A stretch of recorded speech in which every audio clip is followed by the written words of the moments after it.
কয়েক বছরের ব্যবধানে কি থেকে কি হয়ে যায় আসলে কিছুই বলা যায় না।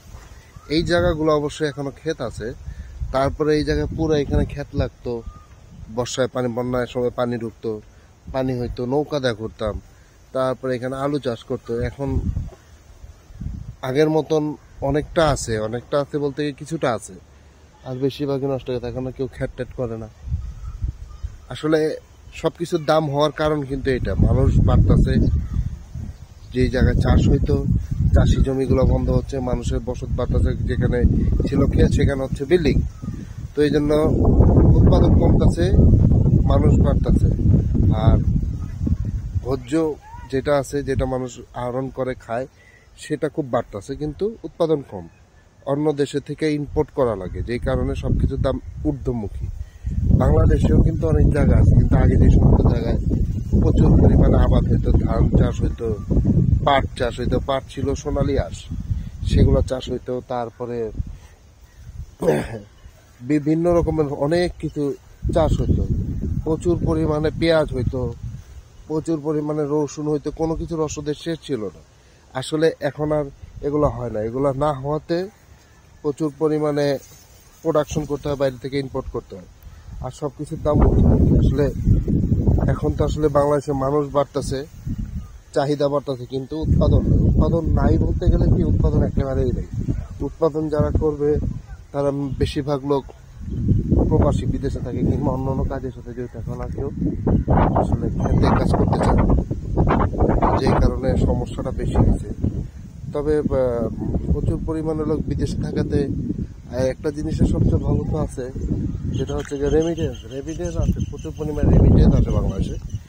রেমিটেন্স আসলেও তারপরে একটা জায়গার চাহিদাটা পূরণ হচ্ছে না, যেটা হচ্ছে কি উৎপাদনটা আসলে ধীরে দিন, যত দিন যাচ্ছে উৎপাদন কমে যাচ্ছে, ইম্পোর্টের দিকে আমরা বেশি অগ্রসর হচ্ছে। আর এটা না হয়ে উপায় নাই, ইম্পোর্ট করতেই হবে, কারণ যেই পরিমাণে মানুষ বাড়তেছে, যে পরিমাণে খাদ্য চাহিদা, সেই পরিমাণে খাদ্য বাংলাদেশে উৎপাদন হচ্ছে না। বেশিরভাগ খাদ্যই পণ্যই আমাদের বিদেশ থেকে ইম্পোর্ট করা লাগে। তো তাই এই জন্য আস্তে আস্তে সবকিছুর দামও বাড়তেছে। এখন সামনে কি হয় আরো বলা যায় না। সবকিছুই, যেই জমি এইটা আজকে পর্যন্ত চাষ হইতেছে, আর এক মাস পরে এসে দেখুন এখানে বিল্ডিং হয়ে গেছে। যেমন আশেপাশে যত বিল্ডিং গুলো তো সব ক্ষেত ছিল। তা আব্বু বলতো, এটা এখন আর বললেও শোনা যাবে কিনা, আব্বু বলতো যে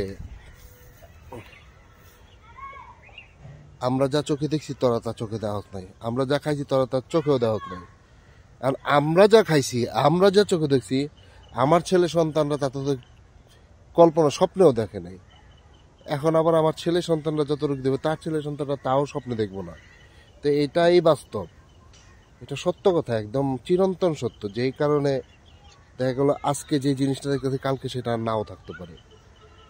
আজকে এই জায়গায় চাষ হইতে, কালকে এই জায়গায় বসত বাড়ি, যত বিল্ডিং, দুই চোখের সামনে যত বিল্ডিং দেখা যাচ্ছে, এগুলা একসময় কোনো ছিল না। কালকে আমরা রাস্তার উপরে দাঁড়ায়, ওই যে আমার বন্ধু মামা টামা আছে, আমরা আলাপ করতেছি, মানে গল্প করতাম কি, যে এইখান থেকে আগে বসুন্ধরা সিটিটা দেখা যেত, এখান থেকে বসিলা ব্রিজ দেখা যায়। বসিলা ব্রিজ যখন ছিল না, তখন এখানটা খালি ছিল, নদী দেখা যেত। তারপরে এখান থেকে আইডিবি ভবন, আগারগাঁও তালতলা যে আইডিবি ভবন আছে, এখান থেকে স্পষ্ট দেখা যেত রাস্তায় দাঁড়াইলে আইডিবি ভবন। তারপরে অনেক সময় বিমান উঠতো, বিমান উড্ডয়নটা দেখা যেত, উঠতেছে দেখা যেত, নামার সময় নামার অংশটুক দেখা যেত। তারপরে এগুলা সব দেখা যেত স্পষ্ট।